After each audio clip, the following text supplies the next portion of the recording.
I'm just going to tell you, I knew today was going to be weird because something is just absolutely wrong with our setup. But you know what? It's okay because it was going to happen eventually. I knew something was just going to be so terrible.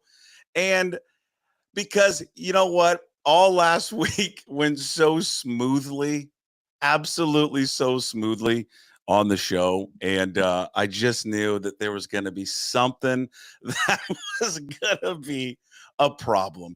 I don't know what's going on today with our equipment. We didn't even get to hear Bill O'Reilly. Okay. No, even Bill O'Reilly. We're doing it live today. So, yeah, I don't know. I don't know what's going on with Can't do it. There it is. There's Bill. Okay. We'll do it live. Thanks, Bill. Yeah. No. We'll do it live. Fuck it. Do it live. I'll write it and we'll do it live. That's the beauty. That's the beauty, Bill, of doing it live. When you do it live, you just you encounter some issues. All right, welcome into the Daily Puck Drop. We eventually got started. It's Tuesday, September 17th. I hope it's all up and running. I don't know if it is or not, but hopefully it is working for you on YouTube and X. Hey, real quick, because we got to get into it. We caught up with Rob Staton, who joins us on Tuesdays. We record Rob, but we've talked about that before, and we caught up with Rob earlier. And just to let everyone know, it went a little long, so we're going to get to Rob really quickly because we've got John Canzano coming up around 10:40. And if I don't get to Rob right away, you're not going to hear Canzano coming up at 10:40. But John will join us at 10:40. We'll get his thoughts on the Apple Cup, everything that happened, transpired, the whole Jedd Fisch situation, the play call, I own up to it after the game. Now I'm changing my tune on Monday. You want to know who disagrees with that? Dave Baller. And I love Softy to death. Everyone thinks that we don't like each other anymore. I love Softy. But when Softy asked that question to Fisch and then grunts, you know he disagreed with what Fisch said. All right, that's your cue. But why did he change his tune? So we'll talk to John about that. Also about the addition of Tulane and Memphis apparently are coming to the conference. So we'll get some news and notes there on that situation. Bill Krueger will join us. We'll talk a little baseball. They're still alive somehow, some way. What do they find themselves out to? 2 games, but it's really 3 games, 4 games back in the American League West. So we'll cover that.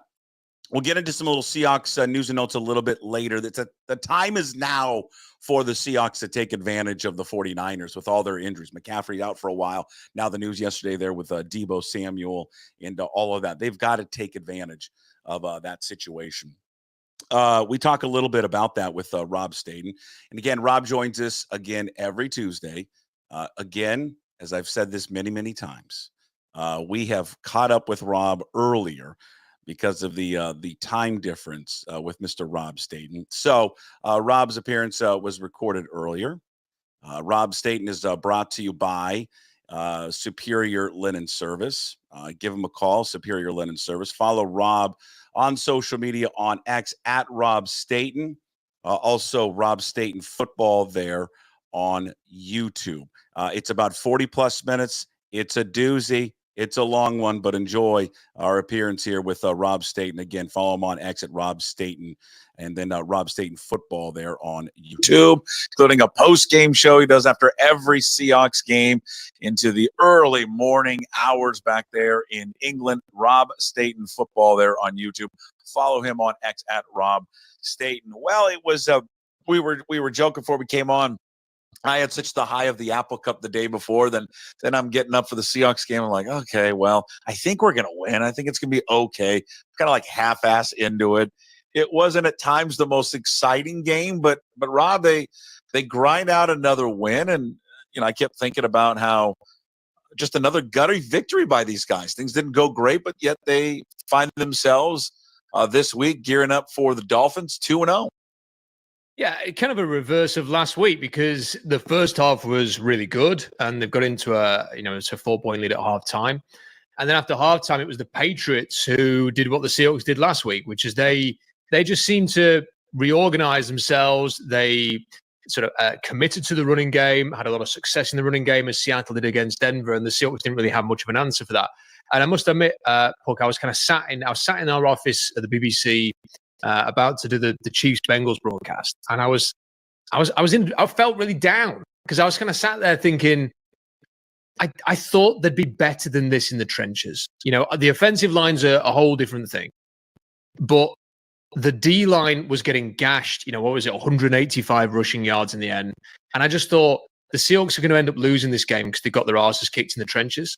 And I didn't want it to be that way. Like I could appreciate like a back and forth, big defensive game where both defenses dominate and it limits the scoring. But to just get run all over was not what I expected from the Seahawks. So to be in a position where they were going to lose because of that, and just as I'd resigned myself to a loss, even though I just sort of got into my head, they are going to lose this game. It's 1-1. It's fine. Let's go and do the Chiefs-Bengals. Let's just forget about it. Whatever. They just won the game. Like they just turned it around. They blocked the kick. Brilliant block by Julian Love. Yep. They get a field goal. They get a stop after that, which was really important. They get another stop at overtime, and then they drive and get the field goal. I did not see that coming whatsoever. The turn in the game, you have to give him a lot of credit for.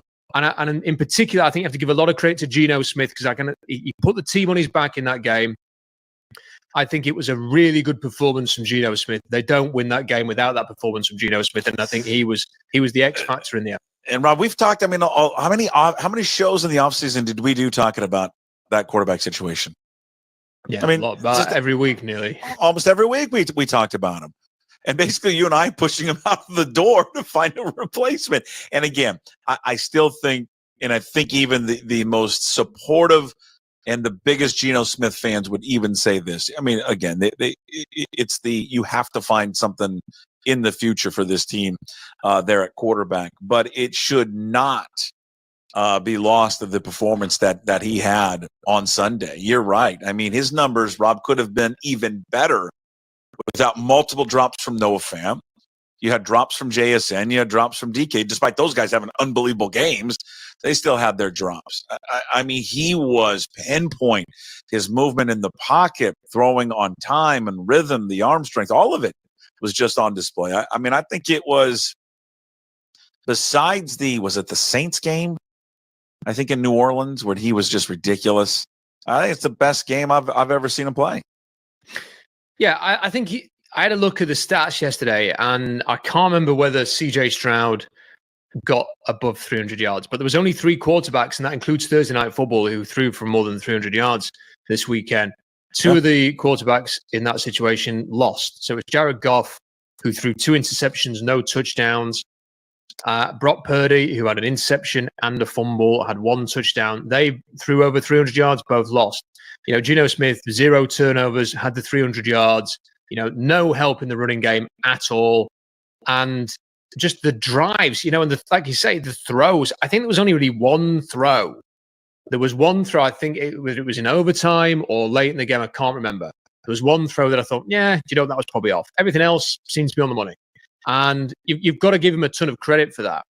Now, one thing we have discussed a lot is the need to make every game a referendum on whether Geno Smith is a franchise quarterback for the Seahawks or not. And I hope we avoid that week to week.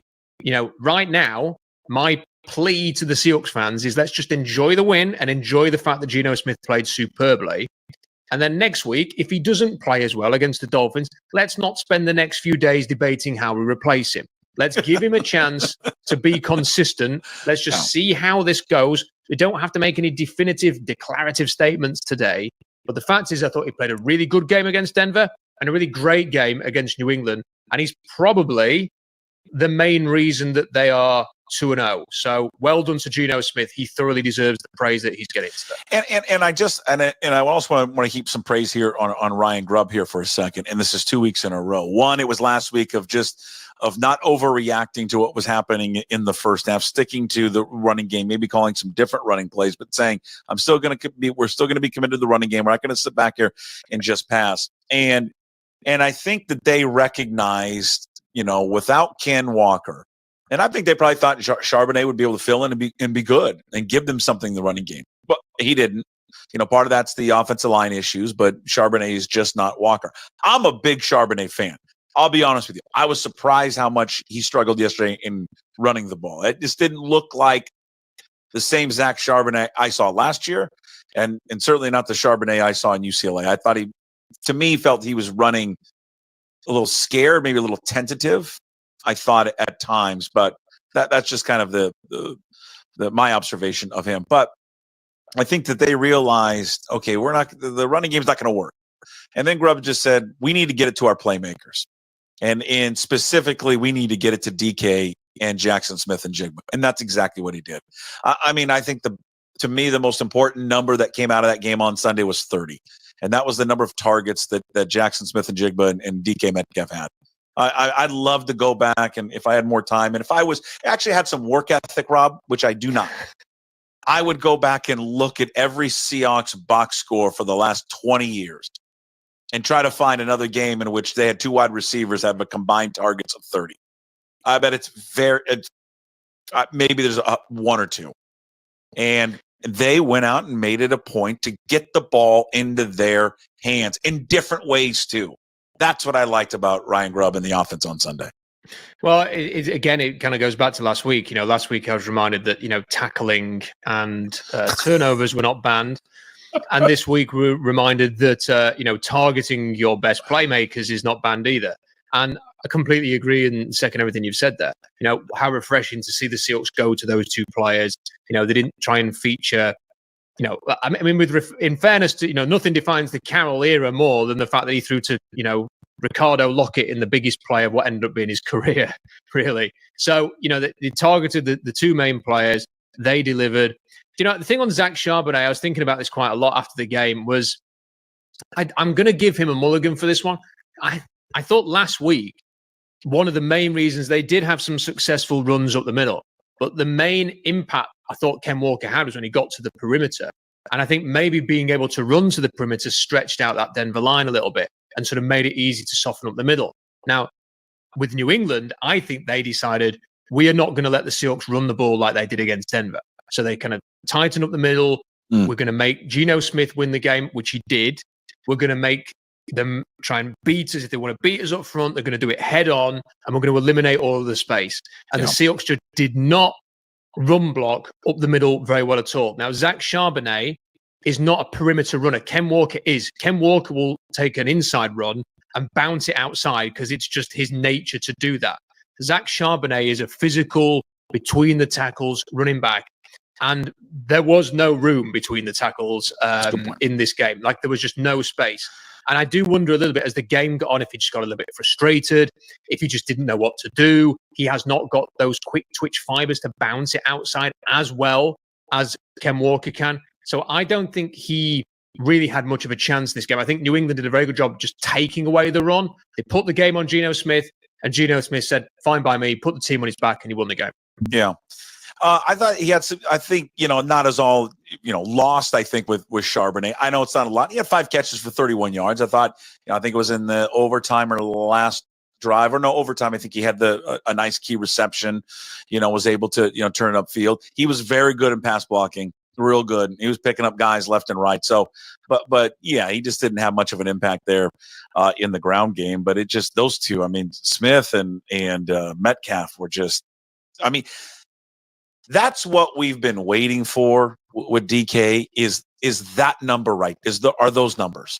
14 targets, 10 catches, 129 yards, and a touchdown. And again, it's the touchdown. There's a long just go route, and he beats his guy, and he shows off his speed. They have miscommunication, all that. But there's just other little things, moving them around in the lineup, not giving it to him, not lining him up in the same.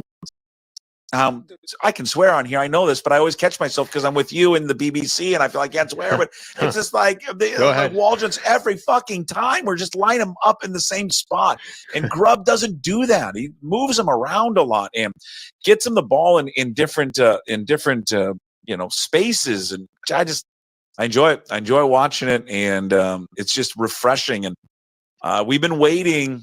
He's had other good games, impactful games, but. No doubt with the 16 targets and the 12 grabs for $117. That's the breakout game for Jackson Smith and Jigba that I think we've all been waiting for. Well, I woke up very early to take my car for a service this morning, Puck, and Shane Waldron was trending where I am. So, that's never a good sign for the Chicago Bears after what happened last night. So Obviously anybody who was still awake at 3:00 in the morning was probably watching that game here in the UK. And there's a sizable following for the Chicago Bears because of the 80s over here. So I think they were all tweeting the words Shane Waldron sucks at the same time. And like you say, just, this is what you want to see from DK. And the great thing is look, we've had a game where the Broncos did a good job, impacting the passing game with the pressures and stuff like that. And Seattle ran the ball well. Now we've had a game where Seattle couldn't run the ball at all, and they passed very well. So the Dolphins are being presented with this challenge now. Pick your poison. Are you going to draw attention to DK Metcalf and Jackson Smith-Njigba and maybe full coverage a little bit? If you do, can the Seahawks get back to running the ball effectively?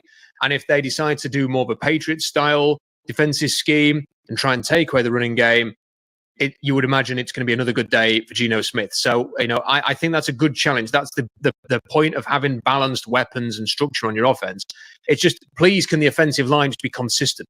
Can we just have a game where you're not useless at something like pass blocking last week, run blocking this week? You don't have to be elite.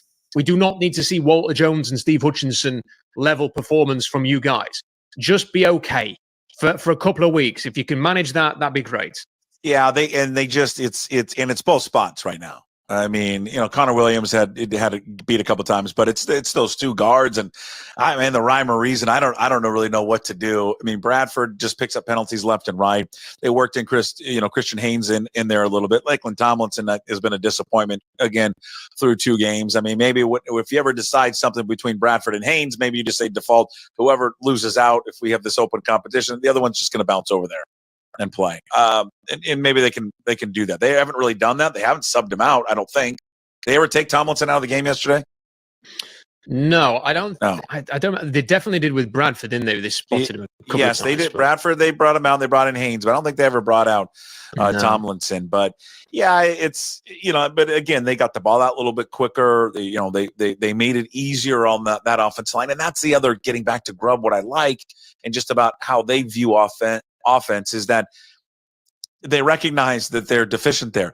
So not like Waldron, where Waldron would say, well, we'll just call the same offense. You guys just block better.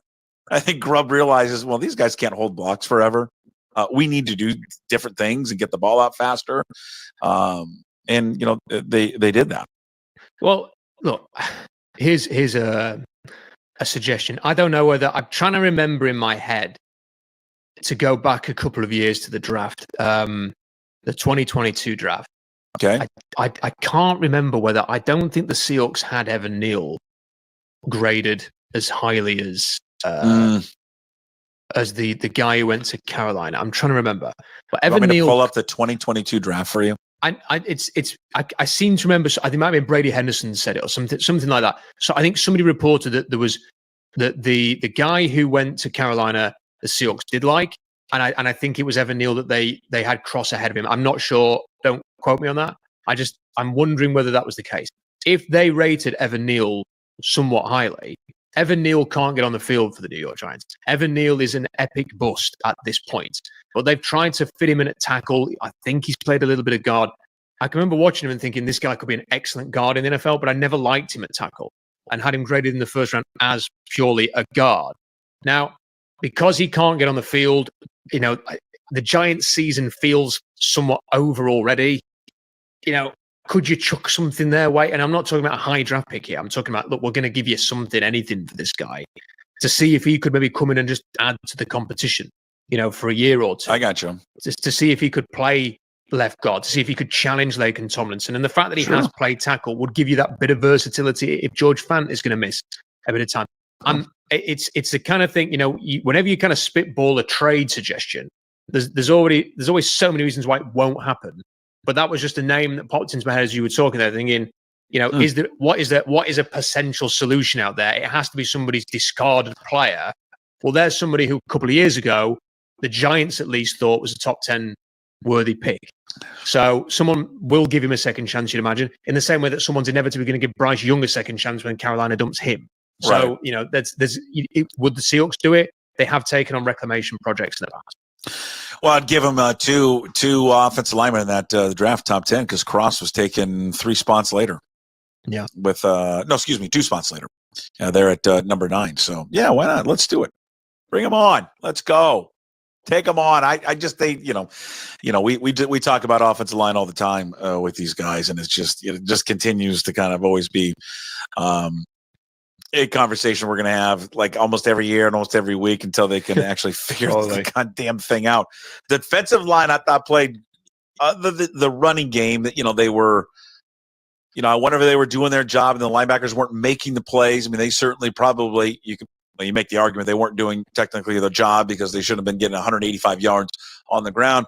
I thought from a pressure standpoint, what Williams was giving you, what Murphy was giving you, it felt like Boye Mafe was in the backfield pretty much all the time. But it was, so there's the good of that. And that was a lot of good because they felt like they were in the backfield and should have had, at least doubled the sacks that they had on Brissett. But for some reason, Jacoby Brissett was able to get out of a lot of pressure. But again, the concerning part is 185 yards on the ground to a team that was pretty one-dimensional what they wanted to do offensively. Yeah, I thought it was a really good performance by Leonard Williams off the bat. I think he's gonna. I think a lot of people were discussing. I'm sure we probably discussed it at some point. Is he worth the investment? The second round pick and then the big contract. And I think that he's showing that he was. He is just a really impactful player who you can line up across the line. I think he's the kind of player that really fits this Mike Macdonald system as well. And I think that he's proving his worth. Run defense wise, so let me give you some grades here. Puck, I'm looking at. I love grades. Let me look. I've gone off PFF a little bit because I'm going to write a big article about this. I don't understand how Garrett Nussmeier, the LSU quarterback, got such a low grade, and your man Cam Ward got an elite grade for throwing just a bunch of touchdowns against Ball State in a 62-0 win. It's the same. I mean, and I think there's hit and miss with PFF, but it was like 5 years ago. I think Aaron Rodgers had a game where he threw like 430 yards. He had like 5 touchdowns. I want to say like 2 incompletions. I remember it. And they downgraded him. Yeah. They gave him like an average grade or something. I'm like, how do you how do you come to that? Well, they weren't that difficult throws. I'm like, he was like 30 of 32 for 450 yards, like 5 touchdowns. It's just so stupid. So I'm with you. There's a give and take with it. This is really quick. Like Garrett Nussmeier went into South Carolina, great defense, intense atmosphere. LSU struggling like crazy on defense and just kept throwing like over the middle, in between defenders, driving the team forward. They had nothing. It was him against the world. He threw like one bad interception at the end, then still came back and won the game with a fourth quarter drive. He was exceptional. He got like a 65 grade, which is like average. And then I watched the first quarter and a half of Miami against Ball State to watch Cam Ward. Yeah. And it was just extended handoff. Oh, look, Ball State can't tackle and he's run 40 yards for a touchdown. Like, it made me think I could have done that game. I could have quarterbacked the Hurricanes against Ball State, and they gave him a 90-something grade. And I was like, he didn't do anything. Like, the guy probably didn't even have to take a shower before he went home. Like, he was not, he didn't exert himself at all. So with that caveat in mind, this was the run defense. So Leonard Williams had the best run defense grade amongst all of the Seahawks defenders. Boye Mafe was okay. Tyrese Knight was okay in that regard. Jaron Reed, average grade in terms of run defense. But then at the other end of the scale, this is the most surprising thing. Jonathan Hankins was awful. Like, he had an awful run defense grade. And that's pretty much what he's in the team to do, is to defend the run. Byron Murphy had a really bad run defense grade. Draymond Jones had a really bad run defense grade. And Derek Halls was not good either. So, there's a mixed bag there. There were some guys, I bet it, like, in this, let's just give PFF the benefit of the doubt in this argument. I bet if you actually, I never do this. I'm never going to go and watch all 22 and go, the scheme. That's not my kind of thing. I wouldn't know what to do. But I bet if someone who did do that kind of thing went back and watched the tape, I bet that would align. That some guys were doing their jobs and others just either weren't or didn't do a good enough job. And that will have been the Hankins, the Murphys, the Draymond Jones, and Derek Hall. And that they were probably the reason why the run defense was no good. Yeah, I just think, whether it's, shedding blocks, not getting off their blocks, and then is it Dotson and Baker not being able to, fill the gaps and get those tackles. I mean, a lot of the job, the primary job of those defensive linemen is always to kind of, keep those offensive line upright and, take up space and not get pushed around and let those linebackers make plays. They probably just weren't making enough plays. And I just, the tackling from week 1 was just not as good as it was or as good in week 2. I mean, they missed a bunch of tackles in week 2. They, like I said, they should have had. Well, I don't even know what they finished sack numbers wise off the top of my head. I have to go back and look, but they should have at least doubled it. I mean, Boye Mafe could have had 4 by himself, but they just couldn't wrap him up and drop him.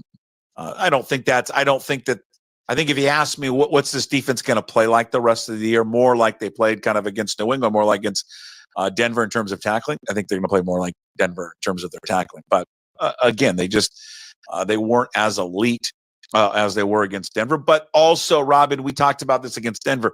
It's a rookie quarterback. It's at home.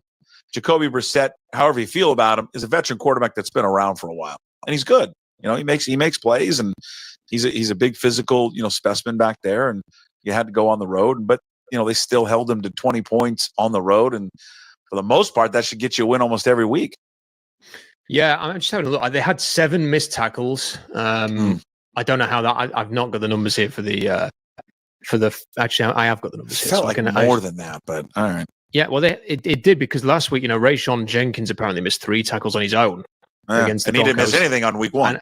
And exactly. But apparently that was in week 1. Apparently, so that was in week 1. They said he missed 3. They said he missed 3, and they had 3, 5, 6, 7, 8, 9, 10, 11. So according to this, they had 11 missed tackles last week, and I didn't see that.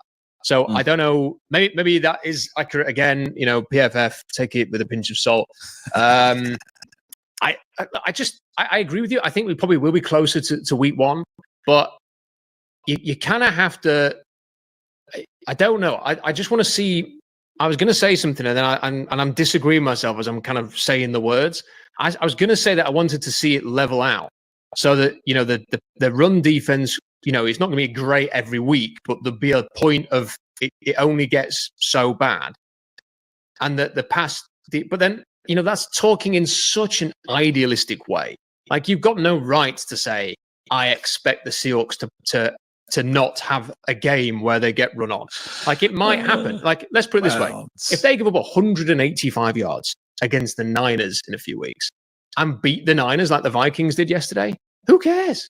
Like, it doesn't matter. Like, really, there's just if anything, what yesterday proves is that what you really need is just in those big moments, there's sort of like a handful of moments in a game where you've just got to win those moments. And this is what, I don't know if you were ever part of this puck, because this was a long time before you and I ever had a conversation about football. But the Seahawks fan base used to tear itself apart discussing whether the run game mattered. And it always used to feel like, what a stupid debate to have. Like, it matters to the point of it's part of the game, but it gets down to a select few moments in any game of football that is close. And you've got to win those moments. And if the Patriots kick the field goal and go 6 points up, they probably win the game. Julian Love gets a great block. If the Patriots win the coin toss, at that point, I'm thinking the Patriots are probably going to win the game. But the Seahawks get 3 and out, whatever it was, or great play by Dotson on that 3rd and 1. Unbelievable. By the way, the kind of play that I didn't see Jordan Brooks make for the Dolphins the other night. I saw him running after defenders after they got past him. Yeah. And by the way, Bobby Wagner was awful in week 1. Like, awful. I hate to say it, but he was awful for the Commanders in week 1. So the Seahawks definitely made the right call moving on to the linebackers that they did with hindsight. But it's by the by. I just think that the team is, they need to get those big moments, and they have done against Denver and they have done against New England. It's very hard to do that every week, and you need a lot of luck sometimes in these games, but so far so good. And if they are going to be a moments team, then they're going to win more than they lose. Yeah, I mean, I don't. It's simplistic, right? I mean, we all get caught up in stats, and I look at them all the time. Oh, what's our rush defense? How many yards on the ground, passing, and all that? I mean, there is, for a defense, there's only one number. There's one. It's just points. How many points you give up? I don't care if they give up. They're dead last in every category. But if they're top 5, in points given up, good. That's all that matters. Because, teams change so much from the 20 to the 20, and then it's once you get in, that's where this is nothing new, but it's where all these games are won. How do you score inside the 20? How do you score? Because everything shrinks. All of it does. And it's harder to run plays. And the teams that can run the ball at the times more down there are going to win because it's harder to run routes. I mean, everybody kind of knows this. And that's where you take advantage of these games. And that's where your defense has got to step up. And at least in 2 weeks, they've done that. Well, here's the other thing. So I don't know how you felt watching it. It kind of felt to me at various points in the game like New England are just doing whatever they want. Like Hunter Henry turned into Rob Gronkowski. Like they ran the ball very, very well. And yet when you actually look at those stats, it didn't feel like I was watching this game. So the teams had pretty much the same number of first downs. The Seahawks had 18. The Patriots had 19. Like the Seahawks had better yardage than the Patriots. And of course, when you have a busted play to DK Metcalf for a huge win, it helps. But the Seahawks had 358 yards. The Patriots only had 310. And watching the game, I would have thought, they had 400 yards or something like that. But they didn't, and actually 310 would have been a fantastic day for a Pete Carroll defense over the last few years. That was actually a restrictive performance. It's just that it's that one number, like 185 yard rushing yards, but they ran it on 36 attempts. So they actually did need to run the ball a lot to get those numbers. And when you look at third down, again, very similar. The Patriots were only 6 of 16. Right. So when they actually got to those get off the field moments, the Seahawks managed to do it. And they were 7 and 15 on third down themselves, the Seahawks. So again, very even. It just all paints the picture of what maybe didn't feel like it. Like I bet to Patriots fans at the end of the first half, they thought the Seahawks have wrestled control here. They're going to win. And then in the second half, it felt to me, and I'm probably guessing many others, the Patriots have wrestled control here and they're going to win. But in the end, it just, what the stats prove and what the game shows, it was two well-coached, evenly matched teams, and the Seahawks made the plays they needed to make at the end to get the win. So that's what football is about. Yeah, and I think we find out, I think, Rob, I wouldn't be surprised if we find out at the end of the year when this all shakes out that, and I think based on what they did, in week one going into Cincinnati and then, this game against Seattle, I think you're going to find out New England's a better team than everyone thought they were going to be. I mean, I don't know what that record-wise is. Are they going to be 9-8 or whatever? But I just think that they're better than people are giving them credit for. I said after the game that I think if Drake May is a good quarterback, then you can imagine that being a pretty good team. Like they've got to sort their offensive line out. That's clear, but Drake May can move around, he can scramble. And then the other thing is they need some weapons. Jalen Polk got a touchdown, but I think it was something like 4 catches for 25 yards from their receivers. Yeah, they need some more weapons. That's why they're trying to trade for Brandon Ayuk. They need weapons, they need offensive line. But actually, defensively, they seem like they've got a coach who is like Mike McDonald on, ahead of his brief. And then you've got some good players, and then you have just some work that needs to be done on the offense. And for the Seahawks, it's slightly different, but it's still, offensive line needs some work. There's a couple of other things, but, with time and experience, they can move along. Obviously, the Seahawks have got a quarterback who's at one end of his career. The Patriots are going to turn it to Drake May eventually. So those are two differences. But you could easily see the Patriots being a tough out for a lot of teams. And I think this is going to be a different season. I think this is the Raiders going in and beating the Ravens. I think this is going to be an unpredictable season. I think we're going to see the odd, especially early in the season. Who expected the Vikings to beat the Niners the way that they played on Monday night? Who was the quarterback of the Raiders? It's Gardner Minshew. That's right. There you go. Well, you've had a good weekend. It was a great weekend. First of all, Minshew was unbelievable in the second half for them. Deion Henley got the game ball for the Chargers, and the Cougs win. I mean, it's all lining up, Rob. See, it's America's team, and I'm starting to think the Cougars are not America's team; they're the world's team. And I think it's time you over there and people in England start supporting them. They're not America's team; they're the world's team. Well, everybody loves an underdog. Get on board. Well, the thing is, I don't, as I've always quick to point out, and in fairness, people don't really accuse me of having a college team. But I've always tried to stay a bit, because I haven't got the time to watch one team. I already dedicate enough of my time with all of this stuff, so I can't dedicate to a team. But what I would say is, when I go to Seattle, you cannot shift for Seahawks merch and Huskies merch. But I never are able to find any Washington State. What do you want? You want me to send you? I'll send you something. In 2017, I got a just like a pullover which said Washington State on it. I loved it, and I just wore it out. So I had to chuck it. And then every time I go back, I'm in the market for some Cougars gear, and I can never find any of the stuff. Well, we're gonna get you something. What size are you? What are you small? Oh no, medium. Get medium. I'm gonna get you some. We're gonna get you stuff. I'm gonna send it your way. Well, listen, I did manage to catch the very end of the game on a illegal stream, and because it's not on the TV over here. And well, it was an interesting finish.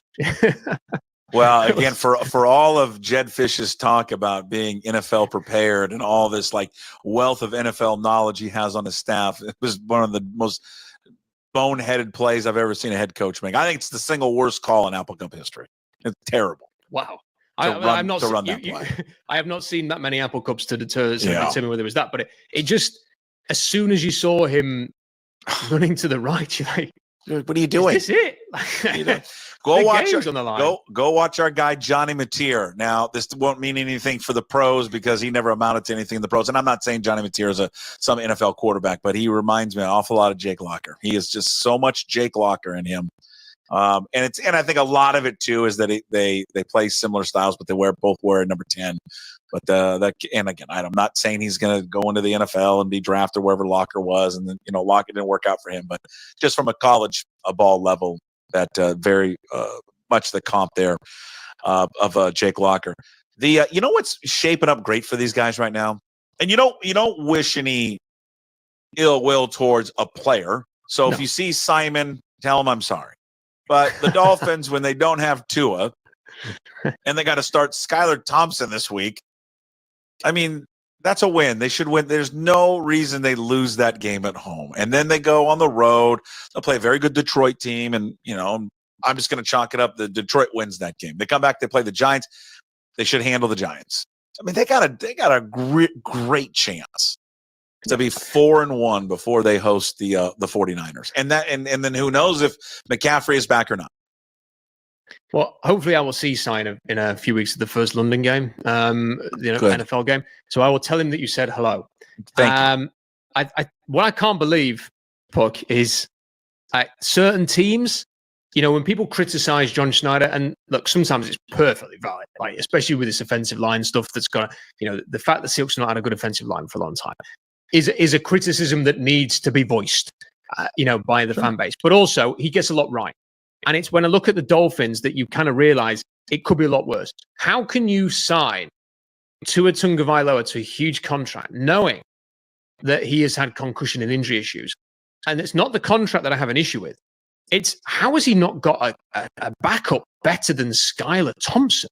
If there was ever a quarterback who needs a veteran, experienced backup. Sure. Because, look, I'm not even saying that what happened to Tua, it might be a long-term thing. It might be that, everybody's talked about it. There's no point pretending that people haven't talked about whether his career is in jeopardy here. But even if it was just a 2-week thing, which is plausible, they had to anticipate that they were going to need somebody to play a couple of games this year. Yeah. Like, how can they be throwing the ball to Skylar Thompson with a great look? I don't want this to be famous last words and him throw for 400 yards next week either.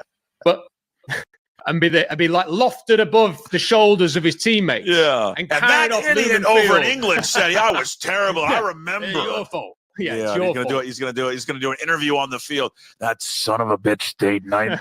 This game was for him. But, it's a good point, though, isn't it? Like, how have they not gone out and got a better backup than this? Like, you would have thought they would do something. There's a whole bunch of quarterbacks who have got ties to the Shanahan scheme as well that they could have gone and got. Jimmy G is something like that. Jimmy G looks like the kind of guy. Where is he? Who would love to live in Miami. Like, look at him. He'd kill it in Miami. Where is he? I can't remember. He's a backup somewhere, though, isn't he? Where is Jimmy Grant? Skylar Thompson went to what college did he go to? Do you know this? If you know this, man, A+. I had no clue. I don't remember him in college. I watch a ton of college football. Is it something like? Oh no, it's not Big 12. Think Big 12. Big 12. Was it Kansas State? There you go. Good job, Kansas State. So Jimmy G is with the Rams. The Rams. Okay. So so they could have had. I mean, look. Maybe he doesn't like Matt McDaniel, but to me, like Jimmy G looks like if you rang him and said, "Do you fancy a weekend in Miami?" Let alone like a contract to go and live there. Sure, he would say, "I'll see you on the beach." Well, how about it's just even a situation like, I mean, a little bit different, but going into the season, right? JJ McCarthy was going to be the Vikings starting quarterback. What did Minnesota do? They got Sam Darnold. Back him up. That looks like it's going to pay off. He played great. Against the Niners. Why haven't the Dolphins done this? Like that's a bad mistake on their behalf. And you're right. Like you look at this game now and you think the Seahawks should win. And they have to win. And this is the thing. Like, they'll be this is what's great about us having this conversation. Do you know how many podcasts or radio shows this week will go, you've got to take every game and its value merits. You've got to respect them. The Seahawks should win at home against Skylar Thompson. And if they don't, we'll be sat here in a week saying, that wasn't good. Like, they have to go and win this game. And I'm telling you, Tyreek Hill is not going to be like, pumped. Come on, Skylar Thompson time. Like, he's not going to be like, it's going to have an energy level diminishing effect on all of the team. The fact that he's going to be trotting out there. So handle business. It doesn't have to be a blowout. You could win it by 3 points in overtime again. Just make sure that you come out of this week 3-0. From a betting perspective, I'd like them to win by more than 6 since they're 5.5-point favorites. So if they can figure that out, that would be great. Win by 6 or more. But they're 5.5-point favorites. Of course, they should win the game. Their starting quarterback is out. Their running backs are banged up. Anyone's going to take one game at a time. That's for coaches to say. They need to beat them.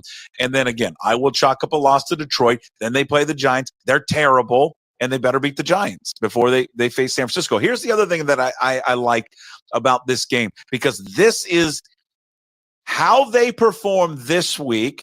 Will give you a lot of insight on how Mike, and I know we can look at what Baltimore did last year, how Mike McDonald's going to defend Kyle Shanahan in a few weeks when they play him. Because same system. I mean, I know it's going to be, there's wrinkles and differences, but he was there. He was the coordinator.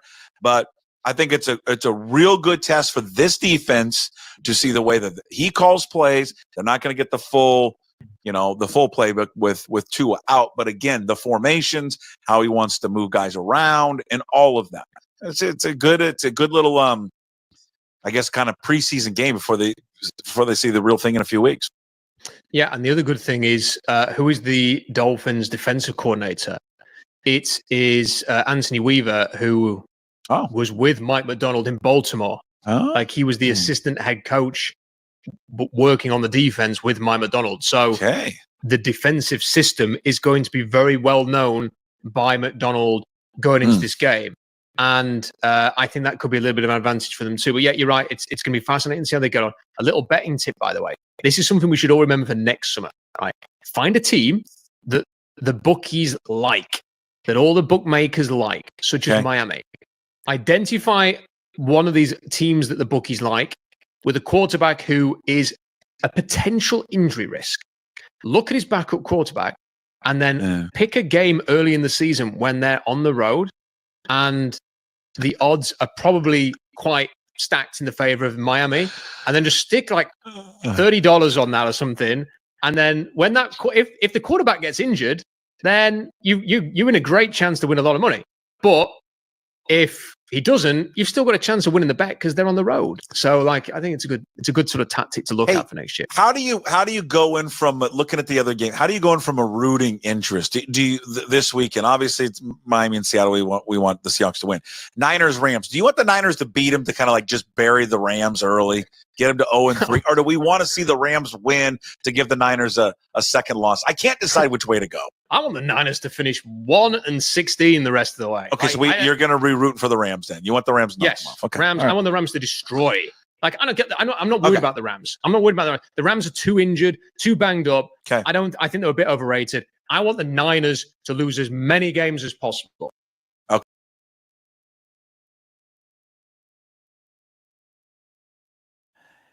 Well, I don't know if people agree with that. Is that what we all want? Is that what I don't know? I've gone back and forth. That was our conversation there with Rob Staton. It's all brought to you by Superior Linen Service. It was a long, extended chat there with Rob. We had to cut it a little bit short so we could stay a little bit on schedule. It will be all up there with the at YouTube, Apple, Spotify, wherever you find your podcast. As we wrap it up there with Rob, a good chat there with Rob Staton, just breaking it all down. There for the Seahawks, and Rob is one of the best, man. Go read all of his work, SeahawksDraftBlog.com. Go catch his YouTube show. It's Rob Staton Football.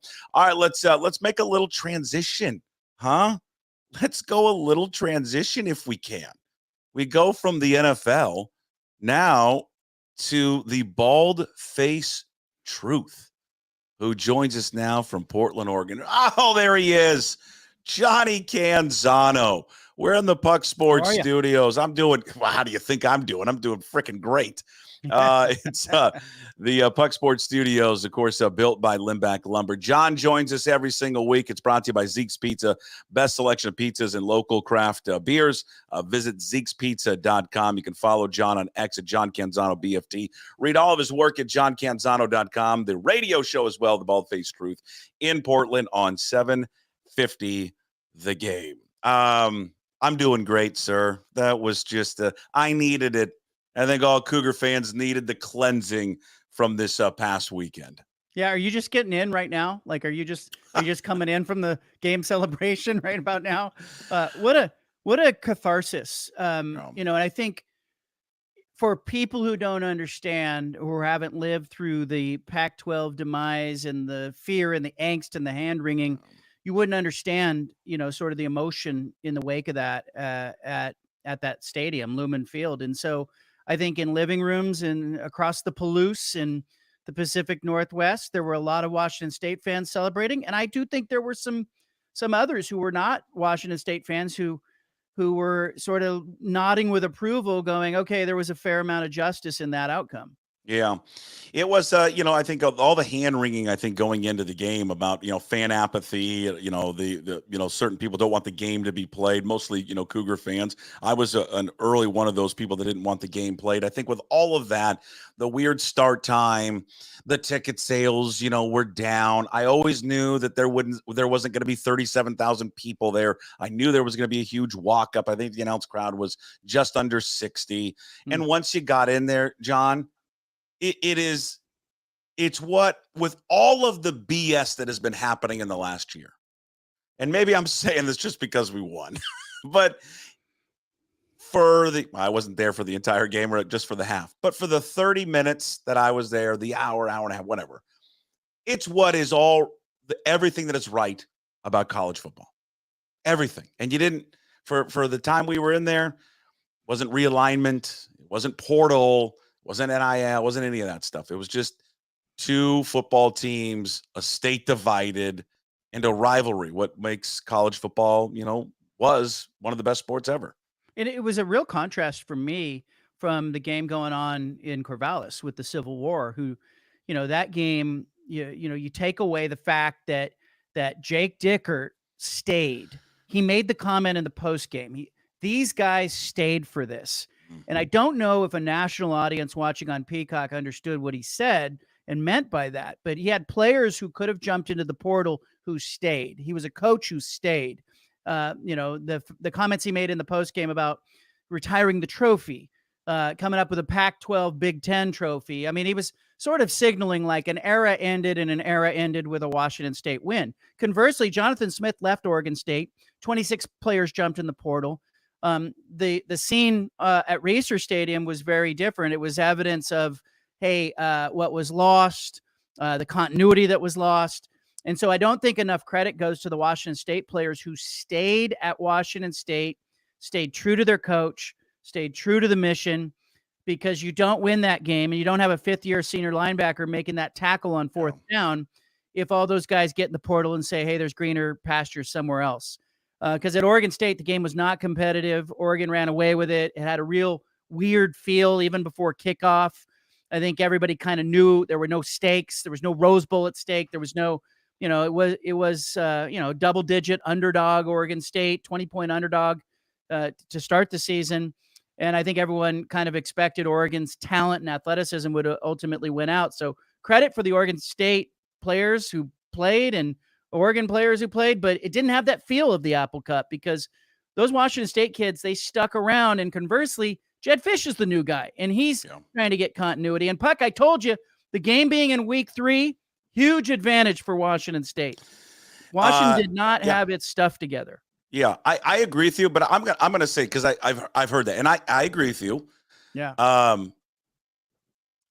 I think Washington State can beat them by more at the end of the season. I don't even think possibly. I don't even think they have scratched the surface yet of how good they can be. John Mateer was making his 3rd career start. Conversely, Will Rogers was how many start? 50 plus? Yeah. So Mateer was the best player on either team. I mean, he is a gamer. Yeah. I get it. Like, he's in the Pacific Northwest. He's in the Pac-12. But I have a Heisman vote, and I have to tell you, like, I thought, okay, he's on my radar. Let's see what he does the rest of the way, because that guy is more valuable to his team than maybe anybody in the country. And again, this is not, I mean, I know it's going to be a criticism of Cam Ward, but I've said it multiple times. I'll say it again. If Cam Ward plays in that game, they don't win. They're just two different quarterbacks. They just are. And they play differently on the field, but they lead differently. And one leads by example, and did lead by example, and they rally around him, and they feed off of him. So I don't think they win that game, just because you go back to the game last year, in the game that they had opportunities to win, but Washington just made plays at the end. Cam Ward could have been the difference maker with using his legs, and he didn't. And I think for Washington State, that was the difference. He was the X factor going into the game. Washington State has never had that type of quarterback, and any defense, and Steve Belichick, whenever he addresses the media this week, will probably echo the same thing. It's the most difficult thing in football to defend, is a guy that can move when he's playing quarterback. Well, not only that, he's willing to stick his nose in there. And it does worry me. I think he's going to have to be careful. And when, first down, touchdown, or get down kind of mentality, in some running situations, but he is such a weapon running the football that you need him to be out there doing that. But you're going to need that guy. Dare I say it? You guys are already talking about it. Well, if Washington State is going to make a run towards a college football playoff berth, and I think their schedule lines up in a way that kind of suggests that they could be a player here for an at-large berth, you need John Mateer healthy. So the question for Jake Dickert is, how do you keep that guy healthy while also playing to his strengths? Because you need him to stay aggressive, be aggressive, and look for opportunities, but you also need him to stay healthy. Yeah, it's a hell of a balance. I asked that to Dickert last week. How do you guard against that with him? And his response was, I understand you want him to slide, you want him to stay safe, but he said, on the flip side, I can't change who he is. Right. That's who he is. But you're right. I mean, you look at the play where it's funny. He's the one who injured Carson Bruner. Yes. He knocked Carson Bruner out of the game, their linebacker, their best player on defense. But again, it's a play like that. You do that and you pop out a shoulder, and then, their season changes dramatically. And they've got to guard against complacency right now. They've got to guard against everybody talking about him. They had a similar situation like this last year. They're flying high. They're 4-0. And then there started to be these rumors about Dickert and Michigan State and all of this. Is he going to leave? And they went down the tank. They couldn't recover. And I'm just going to be real curious. It's a different schedule, different opponents. I understand that. 100%. What does Jake Dickert learn from last year that's going to help him this year to guard against these guys not overlooking anyone and getting just getting fat and happy right now? Yeah, and you can't do it at any point of the schedule. I don't care who they're playing. You just can't afford that. You see it in the NFL, you see it in college football. If you don't show up to play, you get punished for it. So if it's a Friday night game with San Jose State, you got to show up. If it's a trip to Boise, you got to show up. San Diego State, you have to show up. I do think it's a little concerning that the top 25 voters in the AP poll are not paying attention to what's going on. You beat Texas Tech, you beat Washington. Those are quality wins. I think they're one of the best 25 teams in the country. But, over the course of the season, they will be impossible to ignore. If Washington State is 7-0, 8-0, 9-0, nobody's ignoring them. If they go perfect, they're in the playoff. Yeah, you need actually you just now in a weird way you want to pull for Washington. You want Washington to perform well now. Yeah. You don't need Washington to start tanking it and being a sub 500 football team. All right, one of the biggest storylines obviously from that game is going to cut the decision there by Jedd Fisch on 4th down. I've watched a ton of Apple Cups, a ton.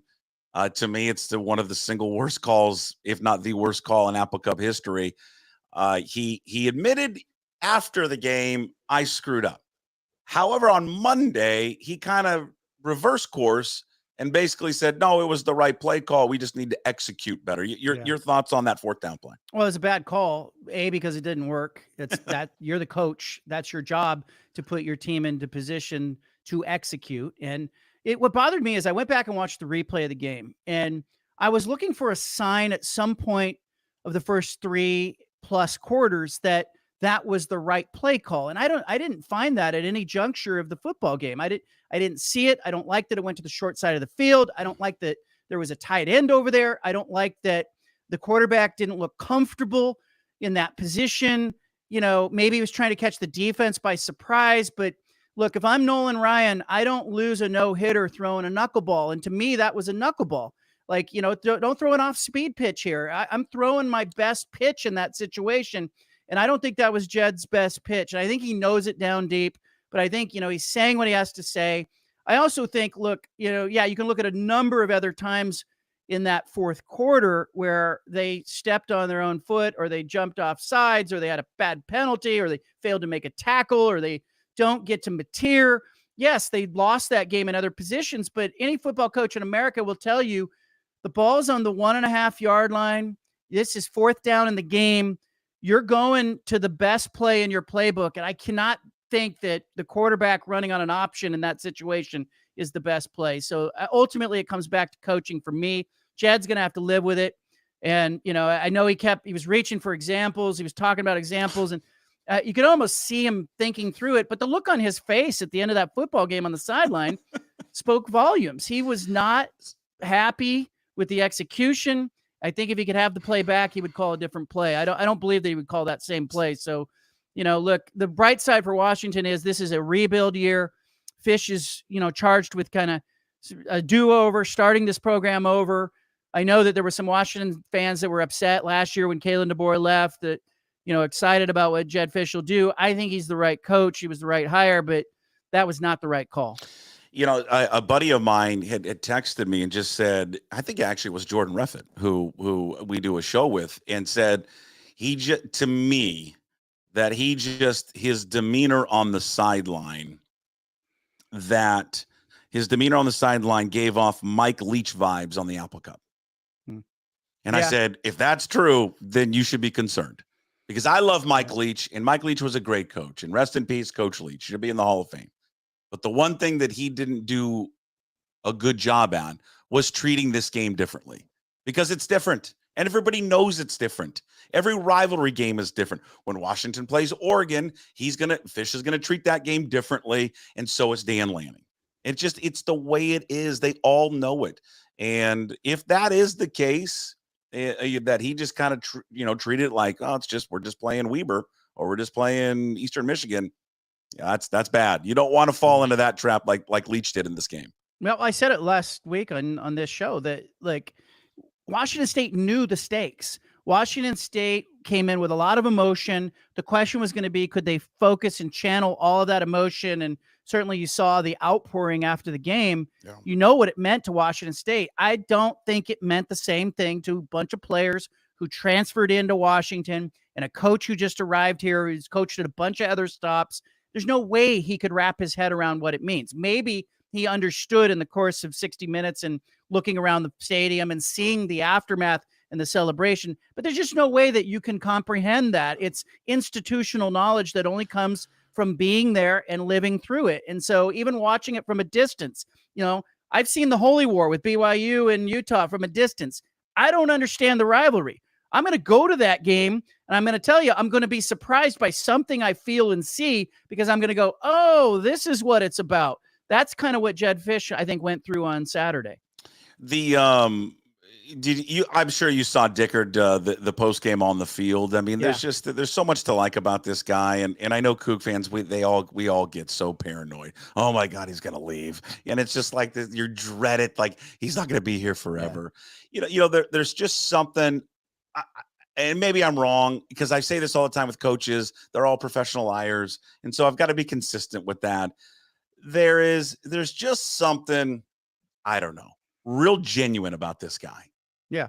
It's just real genuine, and it comes across, and I think even other fan bases would say that about Jake Dickert. Yeah, there's an authenticity about him that you can't fake. And, he told me last year, while all this was going down with the Pac-12, that he had thought that he would coach for maybe 10 more years and then he would go do something else. And, because it is a year-round thing. It's hard. It isn't what he wants to do for all of his life. Like, this isn't all he is. Talks about, going to youth sports events with his family and his kids. So I think on the bright side, if you're a Washington State fan, this is not a guy who wants to be coaching when he is 60 years old and be on the sideline. That's not what Jake Dickert wants to do. So the question is, when is his next move? Where is his next move? Nobody's forever in this business. We know this now. It ends with him holding a cardboard box. Either he's been fired or he's leaving to go somewhere else to take another job, or he's retiring. It just doesn't go on forever. So enjoy it while it's happening. Root for the success. Root for the idea that you saw a coach who had real emotion, those were real tears in his eyes after the game. I don't know anybody else in the country, any coach in the country that's reacting that way in week 3, winning a football game. And so it means something to Jake Dickert. That's a great head start. That stuff can be glue. Don't worry about what you can't control. I sound like a stoic now, Puck, but you have to, the great stoic philosopher. You are. I think when I think of you, I think philosopher. I do. Yeah. Don't worry about what you can't just enjoy control. it. Yeah, just enjoy it. Just enjoy it. All right, I want to get to it. You have a story up there right now at johncanzano.com. Talk to me about Tulane and Memphis. It seems like it's heating up. These two could join the conference very soon. Yeah, I want to say this. Like, I don't expect anything imminent. Like, the Pac-12, when it added Boise State, Fresno State, Colorado State, San Diego State, that move, I think, happened in a vacuum. Like, a very small circle of people were involved in it. I think it's why they were able to keep it under wraps. This next move will include now 6 people in the room making a decision. And I'm told there's a meeting plan for midweek this week. I am also told that Tulane and Memphis are the obvious targets. I think a lot of your viewers and listeners already know that Tulane and Memphis makes sense from a media standpoint, from an investment standpoint. Taking them from the American Athletic Conference also weakens that conference. Keep in mind, the top 5 highest-ranked conference champions get playoff berths. No conference has an automatic berth, despite what your friends are going to tell you. The top 5 ranked conference champions get those berths. So you've weakened the Mountain West Conference by taking those top 4 schools. You potentially weaken the American by taking Tulane and Memphis. It's part of why it makes sense. If you're the Pac-12, it's a strategy play. You position yourself to get a playoff berth in most years, if not all years, moving forward. But, it looks like those 2 schools would be at the top of their wish list. Again, this isn't going to happen tonight, tomorrow night, but they are meeting midweek to sort of put their strategy together and discuss their next move. And those 2 schools are expected to be talked about. I also think they're going to look at UNLV. I reported this today that UNLV is not out of this. It just, the top 4 schools in the Mountain West were your highest priority. They locked those down. Vegas as a top 50 media market, a growing market, the so-called self-proclaimed mecca of professional sports, and have access to an NFL stadium, could be the 9th school. Yeah, they also have had some contact. The Pac-12 has had some contact with South Florida. I'm told South Florida initiated that.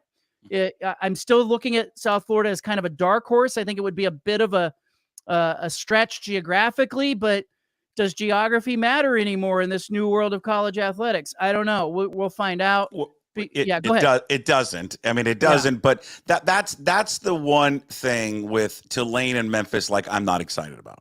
Sure. Because I like the regionality of it. That's why I like the Fresno and Colorado State and Boise State because it's close. Right. You start adding Tulane and Memphis. Now we're flying across country. Sure. Now those are, I would say, from a road trip perspective, that would be awesome. Right. I mean, to go to New Orleans and go to Memphis. But yeah, then now we're getting away from like West Coast football. But I understand it. They've got to add teams. UNLV to me makes perfect sense. And I'm actually, John, in a way surprised when they did it initially that UNLV wasn't a part of it. Yeah, here's the reason why were they? Yeah, why were they not? Here's right. UNLV shares a board of regents with Nevada. So you've got a real problem there if you're trying to be clandestine, if you're trying to be super closed, tight-knit circle, you're going to have to go to the board of regents in the state of Nevada, and you're going to have to, ask them, hey, can UNLV leave? Can they split away? That's going to cause a whole, that's a whole can of worms, as we saw in Arizona with the board of regents and with the UC system with Cal and UCLA. There are just some things that are happening. Now, there's a precedent. This has happened before. 1994, UNLV went to the WAC, Nevada State in the Big West. Also, the governor in the state of Nevada is a UNLV grad. So, I'm not closing the door on it, but I think if you had tried to take 5 in that first bite, you might have encountered some problems. You certainly would have alerted the Mountain West Conference. I spoke with Gloria Navarez, the Mountain West commissioner, on last Saturday, 2 Saturdays ago. She was in San Diego for San Diego State, Oregon State. I can tell you that she knew that the Pac-12 was in contact, but she wasn't on high alert. And so I think if you try to separate UNLV and Nevada in that first bite, you might have encountered a counter move by the Mountain West that you wouldn't have been thrilled about. So I think they took the 4 schools that really wanted to be in the Pac-12, that were at the top of the conference. I think UNLV's in play, but in play for the 9th spot, not the 7th or 8th spot in the conference. So, I think that they ideally want 9 schools from a scheduling standpoint, gives you 8 conference games in football, creates a basketball scheduling advantage. And, in the 9th school there becomes, UNLV. Now, Air Force, people have asked me about Air Force. The American, I think wisely, is, charging towards Air Force because they already have Army and Navy. They make sense. It makes sense to keep those 3 service academies together. My media world consultants that I trust and know tell me like those 3 sticking together makes more sense. If you're the Pac-12, you want Air Force, you probably need to consider Army and Navy as well. And I just don't think they have the appetite to go beyond 9 schools. So right now, I don't expect Air Force to be on the Pac-12's A list as far as taking schools. I think it's Tulane and Memphis, and then UNLV. And then beyond that, some schools like South Florida have popped up. But again, dark horse, long shot, going to Tampa, even though that's a nice media market, feels like it's a little farther away. But again, like you pointed out, if you're going to New Orleans, what's an extra leg to Tampa? I don't know. And we have, just from the basketball perspective, I think we've talked about this before. You don't think Gonzaga is a reality? I do. It has come up in that Pac-12 circle, but keep in mind what is driving realignment. It's football. It's football. It's football. It's football. It's media value and football. And so Gonzaga is, I think, going to bump up against the same problem it had when it explored admission in the Big 12 or the Big East. Is if you can't bring football value to the equation, everybody seems to want to say, hey, let's deal with that a few months from now. Now, I do think the Pac-12 has got an appetite now as this conference starts to form. If you get Memphis, you've got a really good basketball brand in Memphis. You've got San Diego State that played for the national championship 2 seasons ago. You got Colorado State and Boise State who have participated in the NCAA tournament. You're starting to put together a pretty good men's basketball conference that could have some additional value. Now, I would explore Gonzaga. I'd also look at a school like Grand Canyon, even though Grand Canyon even just, is going to the WCC for the, 2025. I think Grand Canyon becomes an interesting school because it gets you into Phoenix. They don't seem to be afraid of risk. I think jumping after only 1 year in the WCC wouldn't be, out of the question for that school. But, I do think the Gonzaga, Grand Canyon, maybe St. Mary's question, is one that comes after football expansion. So again, first, this second bite of the apple that we talked about, we've been talking about this for weeks. 2 bites of the apple. The second bite of the apple is this next football expansion phase. Is there anything new on Cal and Stanford? I mean, obviously the ACC has got to implode, but do you get a sense, even if it does implode, that they still would not be in play or would be? In talking with sources at both of those schools, those former Pac-12 schools, a couple things come up. One is, you would need an implosion in the ACC to have those schools be interested and available immediately. And if that doesn't happen, it's a question then for 2 and 3 and 4 and 5 years down the road. And I think it's why, Puck, the Pac-12 only wants to go to 9 and not 10, 11, or 12. I think they do want to leave some room, not just for Stanford and Cal, but the potential, that UCLA gets tired of getting its teeth kicked in football, the potential that, the Pac-12 gets a better than expected media deal, the potential that, could there be second thoughts or buyer's remorse from some of the schools that went to the Big 12? I think they want to leave some room to grow there, and I think they want to stay nimble. So that, to me, is a signal that they think Stanford and Cal at some point may have a remorse. I'm being told, and this is the publicly, I think Stanford and Cal would both say this, that they really value the participation in the Olympic sports. They feel like they can get that in the ACC. Yeah. They have not endured the travel yet. We don't know what's going to happen with Florida State and Clemson ultimately. So maybe Stanford and Cal come back at some point, but I don't expect them to be part of this second bite of the apple that we've talked about. How do you think, just looking, I'm going to go back to Washington for a quick second, and then I've got a question on the Apple Cup. Looking at Washington, what they've got now coming up ahead of them, the Northwestern here at home, see if they can recover from, the beat down by the Cougs. And then they head out. Now this will be the first time, right? They are going across country all the way to Jersey to go face Rutgers on a Friday night. So we're going to have to listen to all the complaining about playing on a Friday night, traveling back east. And then they've got to then, come back and then it's Michigan, at Iowa, at Indiana. I think they sprinkle in a bye between those, and then home against USC, and then at Penn State. I mean, that's 5 losses in a row. I mean, it's going to be tough for a program that has a brand new head coach. Anybody in America that's starting over with a new head coach is going to endure some of this pain, and continuity matters. Jake Dickert proved that on Saturday. But I think Washington, ultimately, Oregon and Washington looked at $60 or $70 million a year in media rights revenue, looked at the expansion, the college football playoff expansion payouts north of $20 million per school.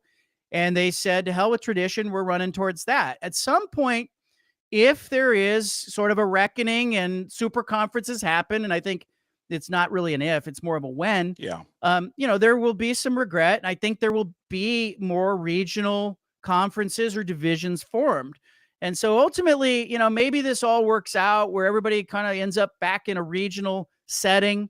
But I think for the Pac-12 footprint, this was a really encouraging week with Washington State's win, and then the realignment sort of path being laid out, because I think the Pac-12 is going to pull into becoming the number 5 conference in the country in a clear way. And I think that is a good step for the Pac-12. There is a concern from a couple of fans, but from some Wazoo fans on this. And I'm just curious. I don't think this would happen. It was a question that was asked there, in someone from in our YouTube chat, just asking, could you see Washington wanting to get out of this series next season? Because it shifts back to Pullman. Do you see any scenario where that happens? Or are they locked in here for the next 4 or 5 years? I think they want to play this series. And I think all the Pacific Northwest schools need to play this series, not just from a rivalry standpoint, but from the economics of it. I mean, that game on Saturday turned into a nice financial moment for everybody involved, right?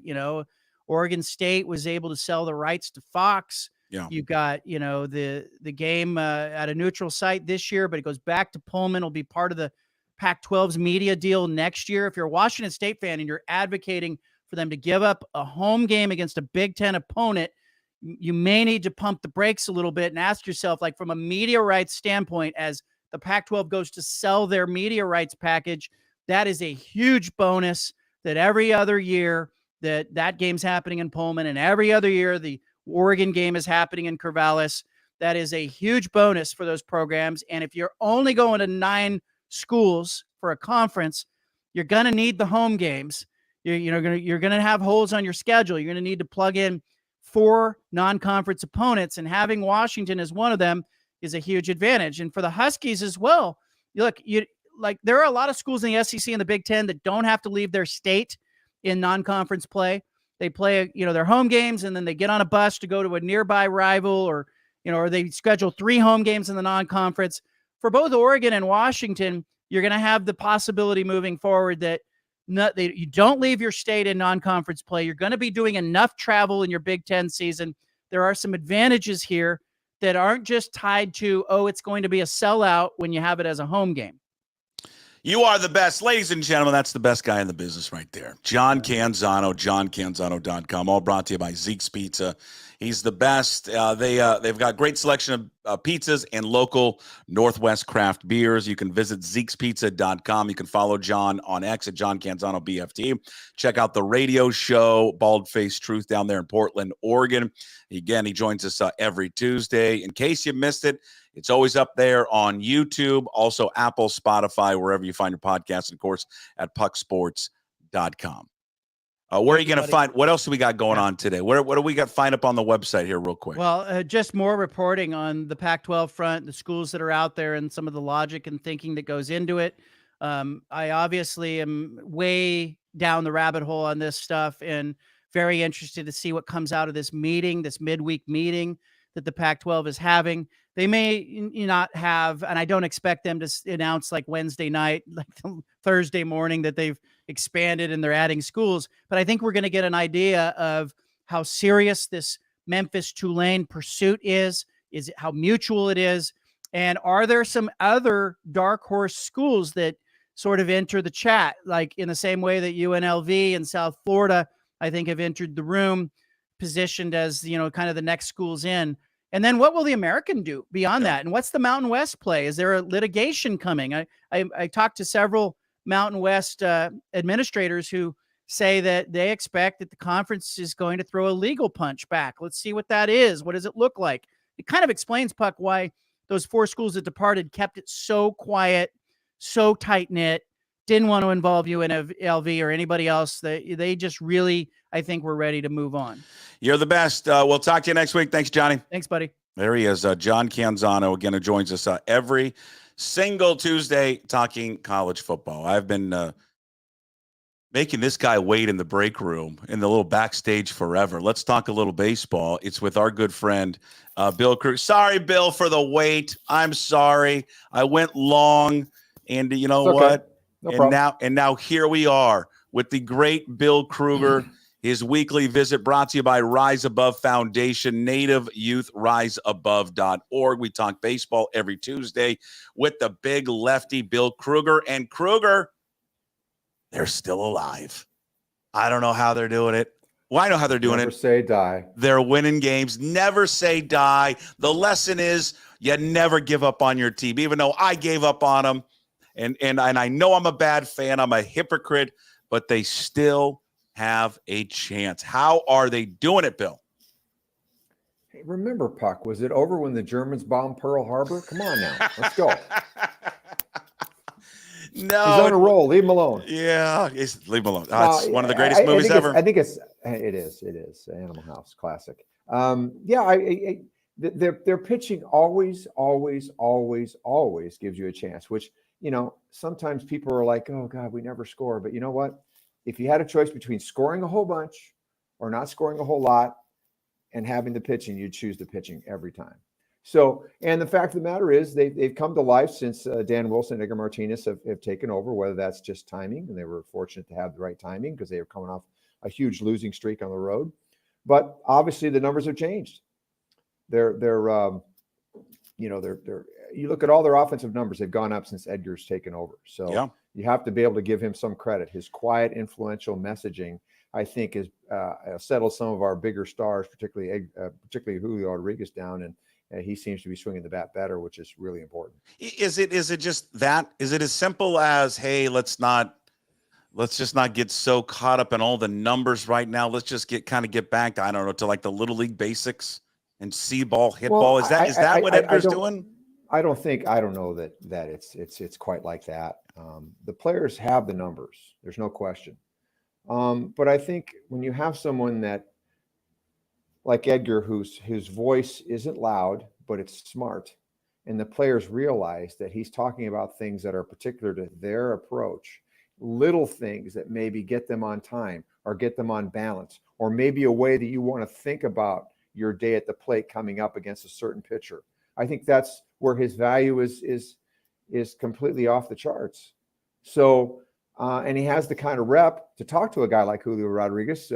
He's of Latin descent. He's got to be at some level a hero to Julio. And Julio's got a lot of voices in his head. Let's be honest. He's got batting coaches and all kinds of people around him trying to help him be great because he wants to be great. And sometimes, it's too much noise, right? And maybe a guy like Edgar, who's soft, but makes all kinds of sense, can say things that will help him get on time. He looks more on balance. He looks more on time.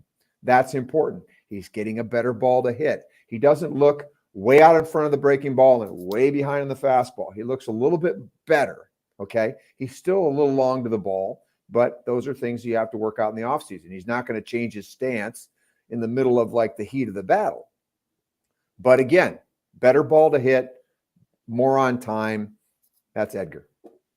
Don't we all have those voices in our head? Wouldn't you like to know what the little voice in my head is saying right now? And conversely, I'd love to know what that little voice in your head is saying. And if I may take a stab at what that little voice is saying, it's like, why am I doing this with this schmuck? That's what I feel like the little voice in your head is saying. I mean, they're 4 games back of Houston. Yeah. They currently have the tiebreaker on Houston. They're 2 games back in the wild card, but they really are 3 games back. Something interesting, and I'm going to play this audio coming up later that Jim Duquette said on yesterday's program, and I'm just curious. He said, hey, regardless what happens, he goes, even if they sneak in and they get in, and now it's just one man's opinion. He said, it still is a disappointment from what this season was supposed to be because of the injuries to Houston, because they had a 10-game lead, because relatively they've been healthy, and the expectations going in, and it was a weak division. And they could have taken, and they should have taken more advantage of it. Do you agree with that or not? Well, it depends if you're looking directly at the roster. Let's just not talk about what happened before the roster was set. You're just looking at the roster.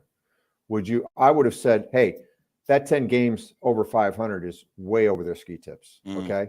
They are leaning on absolutely everything they have on the pitching side and scrapping on the offensive side.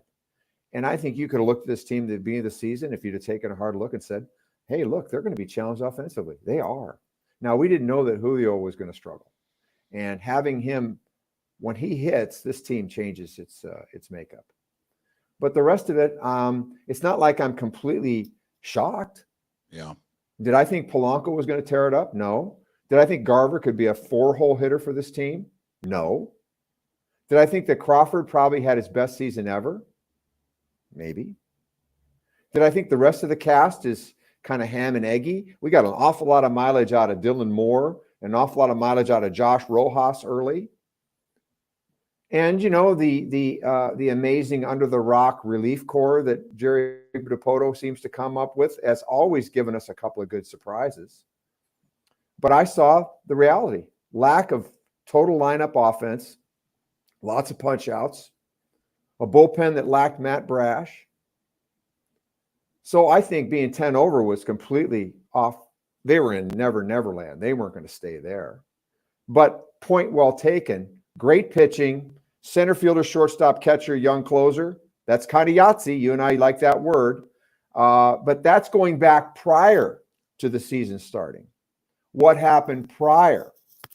When we talk about the club that was put together, it was a great moment. And I think they played really, really well until they started to struggle late in the season. And then it just seemed like, it was time for something else to change. And that's why Scott Service lost his job. I think you could pick on them a little bit at the deadline. Yeah, they did a lot of, kind of a hat trick. You get rid of Stanek, you get rid of French, you find some money, you go chase a couple guys. Turner's a pro hitter. That's not too bad a pickup. Arozarena's got some offensive ability. Maybe you catch him on the up. But they never addressed the bullpen. The bullpen was short, and they knew that. They didn't have any left-handed pitching. And to me, that is the singular place where I feel like they've kind of let the club down. They could have done something then. The Marlins were there to be had. Who do you want? You want Jazz Chisholm. You want our left-handed relievers. You want the switch-hitting guy. Bell. Josh Bell. Yeah, you want those guys. You want them? They're there.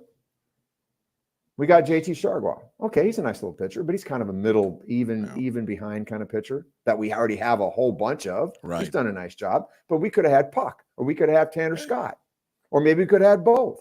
That's what they needed.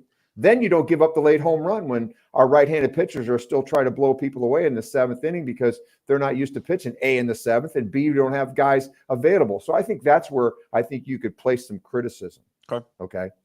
Is that fair? Yeah. So Duquette can sit back. He's been a GM before. It's easy when you've kind of been there and done that, and you can stand away from it and go, wow, I'd have done this and I'd have done that, and I'm, the smartest man in the world, right?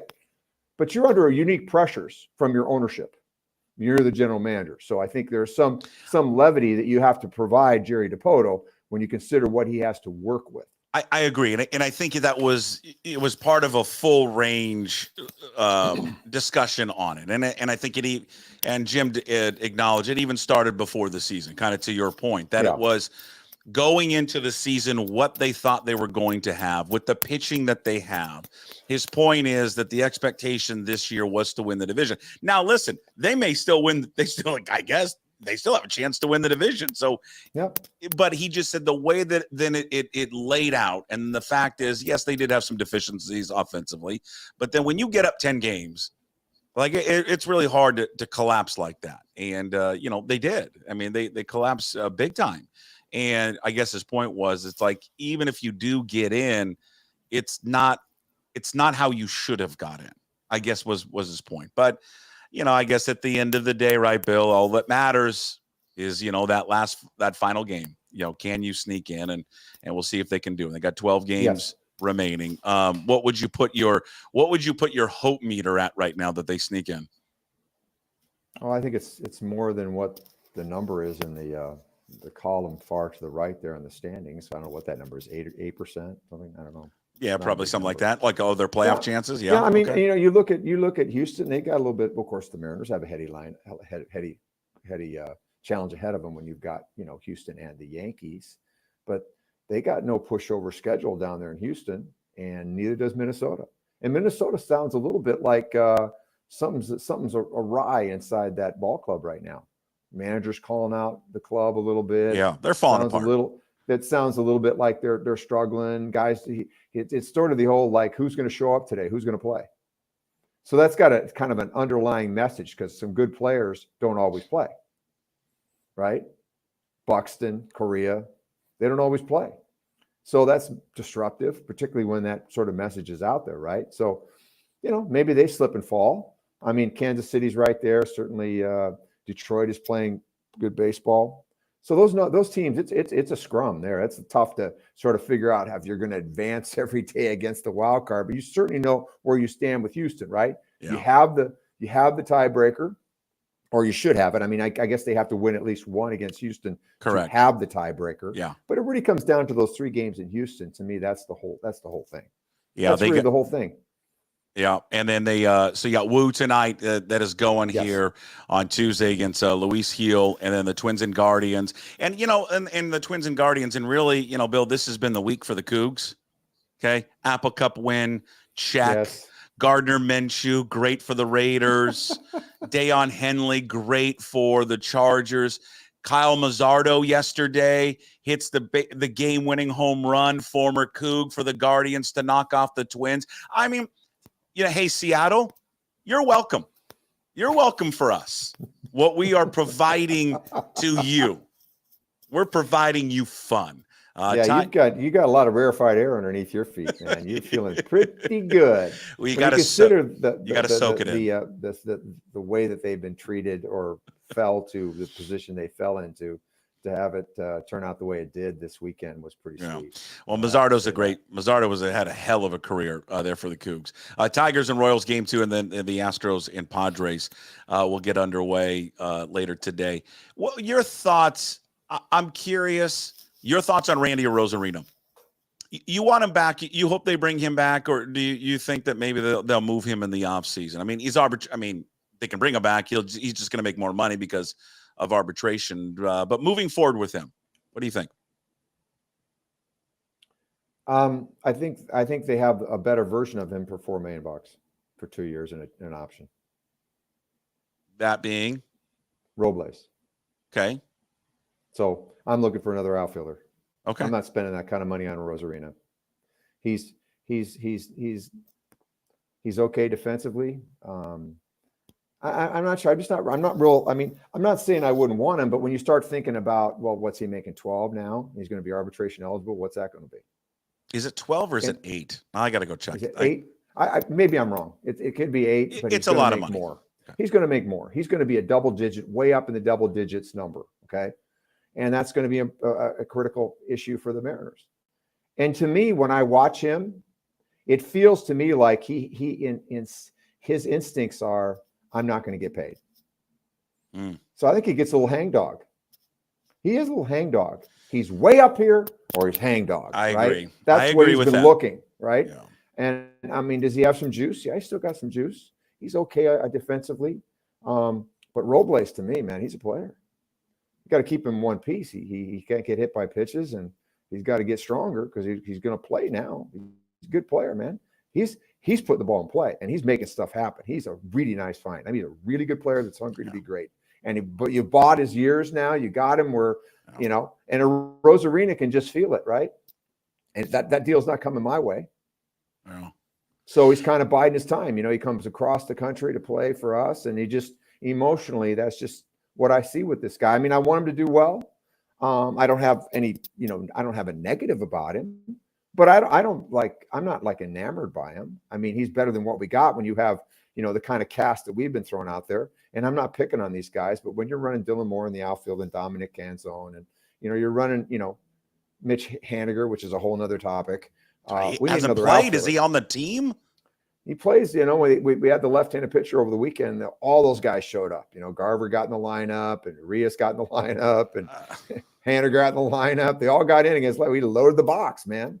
Which was fine. I mean, Mitch has had a great career, but I don't think you're going to see the best of me. I don't think that's there anymore. That's what I can see. I agree with you, but the problem is, you owe him 17. I can't remember if it's 17 or 12 for him. I think it's 17 for him and 12 for Garver. I mean, you owe money. He's got a player option. He's going to pick that. He's not going to do you a favor and go, you know what? I've had a great career. I'm not going to pick up the player option. Of course he's going to do that. But I want to go back to your point with Arozarena. I agree with you 100%. Like, I love Randy Arozarena. I love the energy he brings, the emotion he brings. I know for some, what he did the other day, it clearly upset Jonah Heim, and I get that, and for some, it's not how they like the game to be played, and I get it. I respect it. I think there's a line that you can cross. I don't think he got there, but there is always going to be a line that you can cross. But I guess I would say this to Randy. Always have that emotion. Like, always carry yourself in that positive form, because what happens when they aren't winning and he's not doing well, he doesn't have it. And at times he looks like he doesn't want to be here. Like, he doesn't have that energy. But when they win and there's success, then he brings it. And so that is a concern of mine, looking at him, for the future. Yeah, I think we're both on the same page there. I mean, today's game is all about beating your chest and having this sort of, like, if you don't do that, then I guess you're not trying hard. You got to show all that panache. Otherwise, you're not trying hard. If you just go about your business and put your head down, run around the bases, I guess you don't care. But If there's you're a not place celebrating and doing 360s and throwing the bat 30 feet in the air. I think you can kind of get where I'm coming from. But there's It's a place okay. for It's both all of part it, is of it. there? It's all part of it. We're playing that way now, and nobody should take offense because that's how we're all playing now. But there's a place for both of it, don't you think? I mean, I watched Yeah. King Griffey Jr. pimp a lot of home runs in his time. Yeah, but it's not quite like that. But look, it's fine. I'm not going to get into this. I'm not going to get in this discussion with you about it. I think you know where I come from in regards to the John Wooden adage, act like you've done it before. I got you. That's where I come from. So, and that doesn't mean we walk around solemnly and we don't say a word and we're mutes. Yeah. No, I think you can celebrate. I just think it should be more about your team than about you. How's that? And no, I hear you. And again, I see both sides. I do. Okay. It's well, I just think it's the high and low thing to me says something about his character. Okay. Right. And then if you don't have good character, that's a problem for me. And I think he's not a great player. And you have to spend, if you're going to spend that kind of dough, I think you want a better player. Now, can they get that quote unquote better player here? I don't know. You also have to remind yourself, I mean, some of that money, that Haniger money, this is all about horse trade. You have to remember what you would have had to pay Robbie Ray. So there's a savings in there. You're going to look at it and go, oh my God, they got to carry Haniger's money. Well, they don't have to. There's one less or two less years you have to pay Robbie Ray. So, I mean, they need to look at it that way. You know what? It's always when they move forward to spend money. They've already saved money, is what I'm getting at. I know what you're saying. One of the first times that I think I've ever witnessed you at a loss for words, happened a few days ago. And I'm watching the post-game show with you and Brad Adam talking about Brian Wu. You couldn't get the words out. You were just like, I don't know how he's doing it. You were just like, you were flabbergasted because you were so in awe of a guy that has such command of a fastball and was delivering it so well, just over and over and over again. And what I say is that you were just so impressed by it that you were just like, I don't know if I have enough words to talk about how great and dominant that he sort can of be. Speaks to kind of, it sounds like a poor performance on my part, but no, you were great. As I remember that, I was actually trying to recall a couple people's names and I got kind of stuck in between. And what I was trying to think of was Bartolo Colon, Rick Russell, and Kevin Brown. Wow. Now, those are three guys that threw hard, that threw sinking fastballs, that threw the fastball and moved the fastball around and pitched almost exclusively with the fastball and pitched at a very high level. Brian Wu kind of falls into the category with those guys, right? Tons of fastballs, a lot of movement. He's really, really got a really solid delivery. He can repeat. So his command of a moving fastball and a fastball at the top of the zone is elite, right? And there's something about the way he comes down the mound. There's something about when he breaks his hands and he kind of gets low with his arm, and there's just an illusion that the ball's coming in on a plane. Let's say the hitter seeing the ball on a plane that it looks like it's going to be thigh high, and it ends up being what? Chest high. And they swing underneath it. And guys have just not been able to sort of say, I got to get my hands on top of the baseball, right? Tatis did it. Tatis got his hands up. Hey, Tatis, wow, what a talent. What a talent. So good. Whoa, what a talent. So good. If you didn't see him play this last series, I mean, what a talent. The best play was the play in the outfield where he fielded it like a shortstop and threw into second. It's just unbelievable. Like I said on the air, it's Bobby Witt or him, and Bobby Witt doesn't even play the outfield. So, I mean, there's not very many people can make that play, right? And then he goes back to the wall and steals the home run, right? He's so good. And he was playing kind of mid outfield. He wasn't playing deep, so he had a long ways to go, a real steep angle to get to that ball. So, and then reverse the fastball for a homer. I mean, Padres, man. Good. They got all the talent in the world. I just think what I guess I was doing, what I wanted to articulate is that I watching you that night, I could just tell, and just in talking to you, how we have here for the last few months, is just how much you like watching him pitch. Yeah. And that you just respect and like the way he goes about it. And he's just fun to watch, and he's got that quiet demeanor. And then I love when that little emotion comes out there with Brian Wu, and it's just it's gonna be fun. It's gonna be fun to watch him go against the Yankees. Huge series for them. 12 games to go. We'll see if they can do it. I've taken up too much of your time. You are the best. I love that you do it every single week with us. Every Tuesday, we talk baseball with Bill Krueger. It's all brought to you by Rise Above Foundation. Go visit nativeyouthriseabove.org. If you're coming in late, you missed it. This will be up on YouTube. Also, you want to listen to it, Apple, Spotify, wherever you find your podcast, and, of course, up at PuckSports.com. Bill, you're the best. Thank you for always doing it, carving out the time, and we will talk to you next week. Thank you, sir. Should be fun. Thanks, man. There he is, Bill Krueger again. Root Sports, check him out there on the tube almost every single night, most nights when he's doing the post-game show there with Brad and Angie and Jen and the entire crew. All right, we're getting close to wrapping up the Daily Puck Drop. We've gone a little long. In case you missed it, again, we had Rob Staton to start off the show today. Followed by a visit with John Canzano, talking all things college football, and then, of course, Bill Krueger. And then all of this stuff at 1 o'clock up on YouTube, Apple, Spotify, wherever you find your podcast. And again, I promise, people are killing. The app is coming. We have run into an issue with Apple and copyright with PuckSports. They need to make sure that it's really me. My guy, Jacob, the app builder is what we're calling him.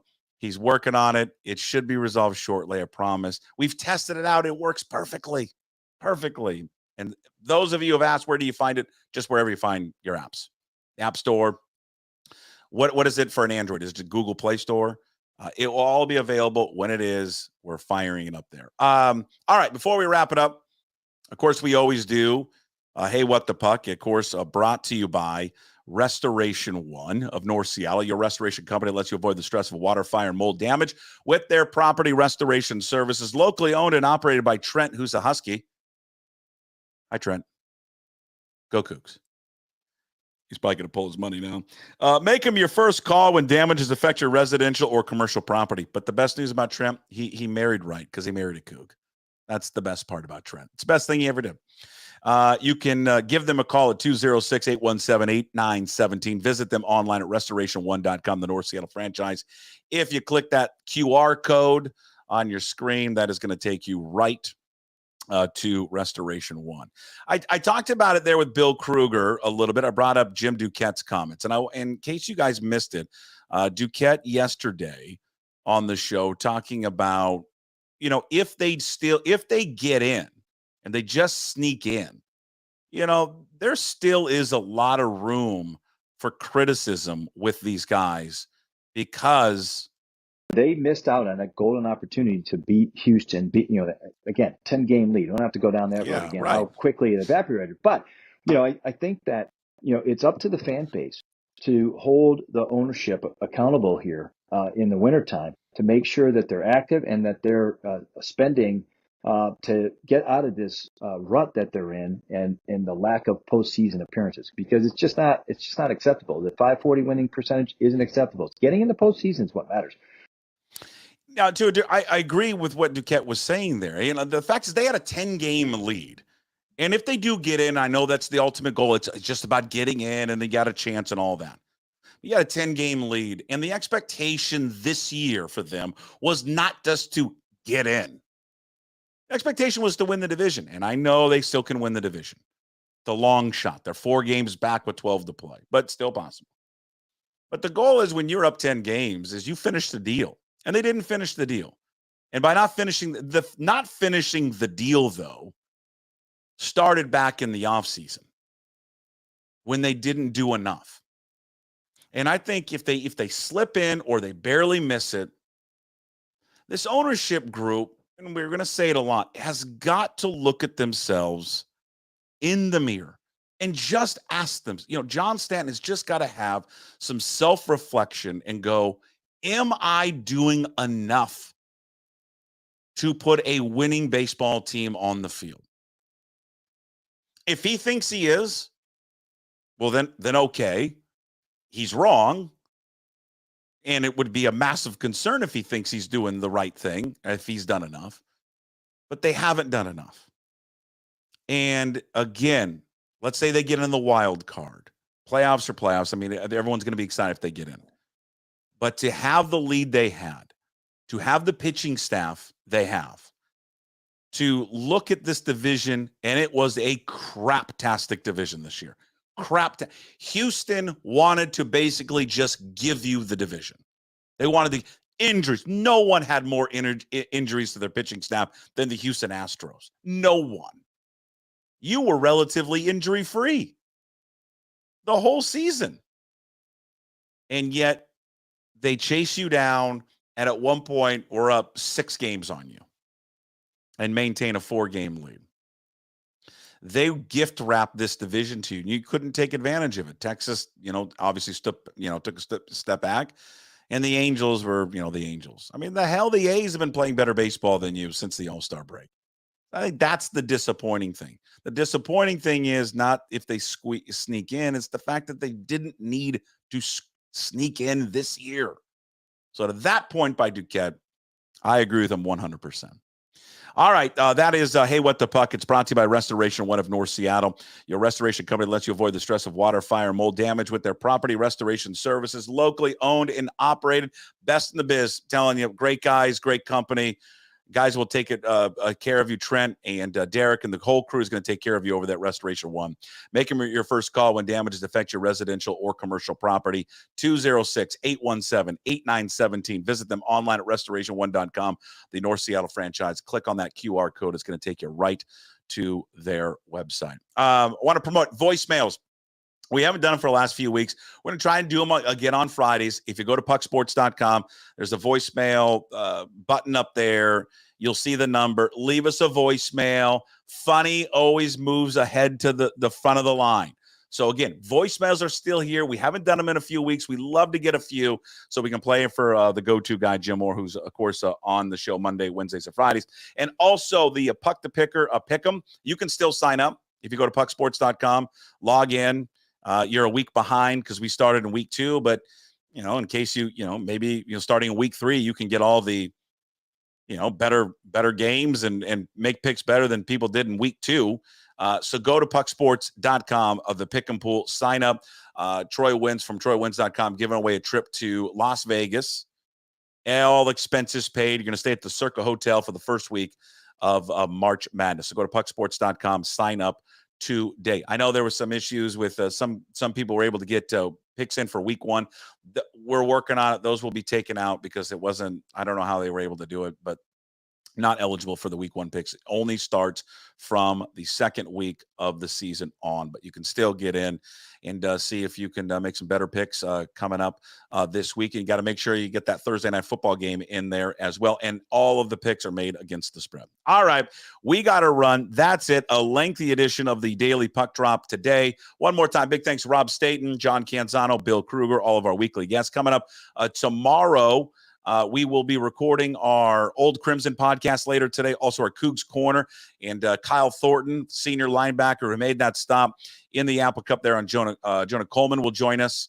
And those 2 episodes, those 2 podcasts, just like our Husky podcast, exclusively just on the podcast platforms. So the Cougar Old Crimson podcast, Cougs Corner with Kyle Thornton, will be released tomorrow morning at 9 a.m. Big thanks to Flat Stick Pub and the Cougar Collective for doing that. Go visit cougarcollective.org. By the way, they've got a matching donation thing that's going on right now for all you Coug fans out there. Take advantage of it. Wednesday show, go-to guy is back. We've got Ryan Divish of the Seattle Times, in addition to Danny Kelly from The Ringer. All right, we'll talk to you tomorrow. As always, promise to be better.